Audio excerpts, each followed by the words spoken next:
Hello! Welcome to kitchen spice. ఇప్పుడు కొంచెం వర్షాకాలం వర్షాలు తిరుగుతున్నాయి కదా! దాని గురించి నేనేం చేశానంటే కొంచెం కోల్డ్ అనిపిస్తుంది. రసం ప్రిపేర్ చేసుకున్నా అనమాట. భలే ఇన్‌స్టాంట్‌గా పనిచేసే చక్కటి రెసిపీస్‌లో టమాటా చారు లేతే రసము ఇలాంటివి చాలా బావుంటాయి. ఇలా ఎప్పుడైనా ట్రై చేయండి. మీకు ఇంకా బాగా నచ్చుతది. రసం పొడి వేయాల్సిన అవసరం లేకుండా ప్రిపేర్ చేశాననమాట నేను. ముందు చూసారు కదా! టమాటాలు ఒక 4 చిన్నవి పళ్ళు కట్ చేసేసుకున్నాను. దాంట్లోనే నేను కొత్తిమీర, కరివేపాకు, చింతపండు చారు, విడిగా కొన్ని టమాటాలు కట్ చేసి వేసుకున్నాను. దీంట్లో మసాలాకేం చేశానంటే టమాటాలు, దాంతో పాటు కొత్తిమీర, జీలకర్ర, వెల్లుల్లిపాయలు ఇవి మిక్సీ పట్టేసేసి యాడ్ చేసుకున్నా అనమాట. ఒక్క 5 మినిట్స్ రసం మరిగించేసేసి దాంట్లో పోపు పెట్టేశాను.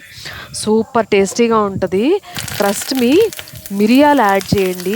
కంపల్సరీగా జలుబు ఇలా డిస్కంఫర్ట్ ఏమన్నా ఉంటే భలే పనిచేస్తదనమాట. ఇవన్నీ వేసి మరిగించిన దాంట్లో కొంచెం ఆయిల్‌లో పోపు పెట్టుకొని అలా యాడ్ చేసుకొని రైస్‌లో యాడ్ చేసుకోండి. లేతే ఉత్తనే గ్లాస్‌లో పోసుకొని తాగండి. ఎలా ఉన్నా సరే చాలా చాలా బావుంటుంది. చాలా హెల్తీగా గూడా ఉంటుందనమాట. నచ్చిందా మన రెసిపీ? నచ్చితే గనక తప్పకుండా please do like, share and subscribe.